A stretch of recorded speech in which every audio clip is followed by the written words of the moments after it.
ரொம்ப டிசப்பாயிண்டிங்காக இருக்குது. அப்போ ஏஆர் முருகதாஸ் கம்பேக் கொடுப்பாருன்னு எதிர்பார்த்தோம். பட் ஆனால் பெருசாக படத்தில் வந்துட்டு சீன்ஸ் கனெக்ட் ஆகலை.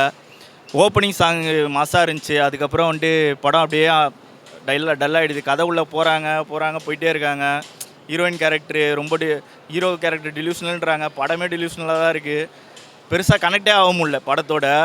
வில்லன்ஸ்லாம் ரொம்ப அசால்ட்டாக என்ஐஏ உள்ளே போகிறாங்க, சிபிஐக்குள்ளே போகிறாங்கன்றாங்க. அதை ரொம்ப கேர்லெஸ்ஸாக ஹேண்டில் பண்ணிடுறாங்க. ஆக்ஷன் சீன்ஸ்லாம் நல்லா இருக்குது. பட் ஆனால் அதுக்கேற்ற மாதிரி கதை ஸ்ட்ராங்கான கேரக்டரு, ஸ்ட்ராங்கான ரீசன்ஸ் இருந்துச்சுன்னா இன்னும் நல்லாயிருக்கும். கன் வயலன்ஸ்னு சொல்லிட்டு ஆரம்பிக்கிறாங்க.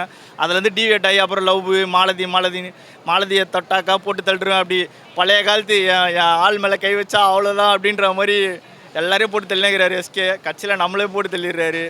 ரொம்ப டிசப்பாயிண்டிங்காக இருக்குது. அமரனுக்கு அப்புறம் நல்ல ஒரு ஹிட்டாக இருக்கும் அப்படின்னு எதிர்பார்த்தோம். பட் ஆனால் எக்ஸ்பெக்டேஷன் மீட் பண்ணல. அதுதான் கிளைமேக்ஸ்லாம் வந்துட்டு சண்டை போடுறாங்க போட்டுனே இருக்கிறாங்க. முடிச்சிருங்கப்பா, விட்டுருங்கப்பா அப்படின்ற அளவுக்கு பண்ணிடுறாங்க. ஒரு கடத்தல் சீனு கூலியில் கடத்திட்டு போயிட்டாங்க. சுதியாசன் அரை மணி நேரம்னா இதில் 1 மணி நேரமாக கத்திட்டு போயிடுறாங்க ஹீரோயினை. முடியல, பார்க்க முடியல ப்ரோ. ஸ்டோரி இன்னும் கொஞ்சம் ஃபோக்கஸ் பண்ணி இன்னும் இது பண்ணி எடுக்கலாம். முன்னாடிலாம் சூப்பராக எடுப்பார் ஏஆர் முருகதாஸ். ஸோ கேரக்டர்ஸ்க்கு இம்பார்ட்டன்ஸ் இன்னும் நல்லா கொடுக்கலாம். அந்த மாதிரி படத்தாக நல்லாயிருக்கும். வெறும் ஆக்ஷனை மட்டும் நம்பி இப்படி எடுக்காதீங்க தயவுசெய்து. அருமையாக இருக்குது.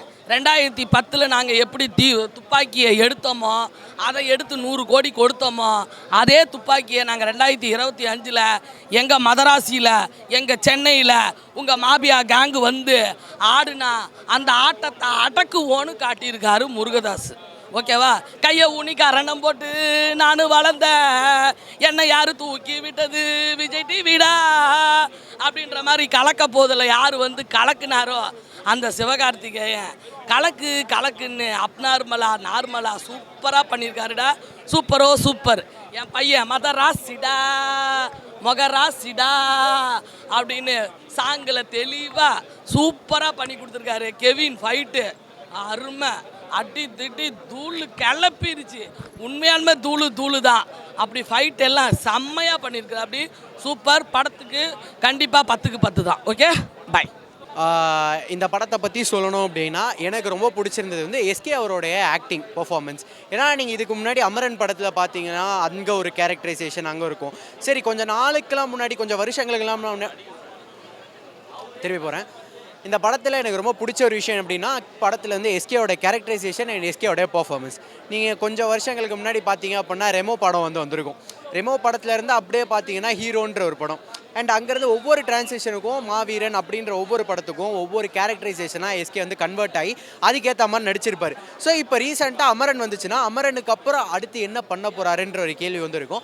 அமரனுக்கு அப்புறம் இப்போ ஒரு படம் பண்ணியிருக்காரு. இந்த படத்தில் அவரோட கேரக்டரைசேஷன் அப்படின்னு பார்க்கும்போது ரொம்ப நல்லாயிருக்கு, டிஃப்ரெண்ட்டாக. அதாவது இதுக்கு முன்னாடி நீங்கள் பார்த்த ஒரு எஸ்கேவை இந்த படத்தில் கண்டிப்பாக பார்க்க மாட்டீங்க. ஏன்னா இதில் அவரோட அந்த ஒரு கேரக்டர் ஆர்க்குன்னு சொல்லலாம், பர்ஃபார்மன்ஸ் அப்படின்னு சொல்லலாம். பர்ஃபார்மன்ஸ் வைஸ் பயங்கரமாக பண்ணியிருக்காரு. ஒவ்வொரு அந்த ஷார்ட் வைக்கும் போதும் வந்து பார்த்தீங்கன்னா அந்த ஆக்ஷன் சீக்வன்ஸ் இருக்கும்ல, அந்த ஆக்ஷன் சீக்வன்ஸ்லாம் பயங்கரமாக ஒர்க் அவுட் ஆயிருக்கு. ஏன்னா நீங்கள் வில்லன் வந்து இன்ட்ரோவில் பார்த்தீங்க அப்படின்னா ஃபஸ்ட்டு இன்ட்ரோடக்ஷனே வந்து சல்லு வில்லன் போவார்.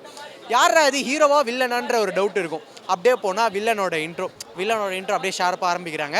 அங்கே ஆரம்பித்த வில்லனோட அந்த ஒரு விஷயம் வந்து பார்த்தீங்கன்னா கிளைமேக்ஸில் திருப்பி எடுத்துகிட்டு வருவாங்க. அதே ஃபைட் சீக்வன்ஸ் எல்லாம் அங்கேயும் சூப்பராக வந்து கிளிக் ஆகிருக்கு. இன்டர்வல் நல்லா இருக்குது, கிளைமேக்ஸ் அந்த ஃபைட் சீக்வன்ஸ் எல்லாமே நல்லா இருக்குது. இந்த மாதிரியான விஷயங்கள் படத்தில் நல்லா ஒர்க் அவுட் ஆயிருக்கு. டான்சிங் ரோஸ் கேரக்டர் நல்லா இருக்குது. பட் டான்சிங் ரோஸ் அந்த கேரக்டர் வந்து நீங்கள் இங்கே எதிர்பார்க்காதீங்க. இங்கே டிஃப்ரெண்ட்டாக பண்ணியிருக்காரு. எனக்கு தெரிஞ்சு இந்த படத்துக்கு அவர் கொஞ்சம் மெயின் வில்லனாக இருப்பார்னு நினைக்கிறேன். ஏன்னா நீங்கள் வந்து வித்யுத்தை பார்த்தீங்க அப்படின்னா அவர் வந்து படத்தில் வந்து இன்ட்ரோவில் காமிப்பாங்க, அப்படியே கிளைமேக்ஸ் போர்ஷன் தான் காமிப்பாங்க. பட் இவரை வந்து என்டையராக காமிச்சிருக்காங்க அப்படின்னும் போது இவரை ஒரு மெயின் வில்லன்னு கூட சொல்லலாம்.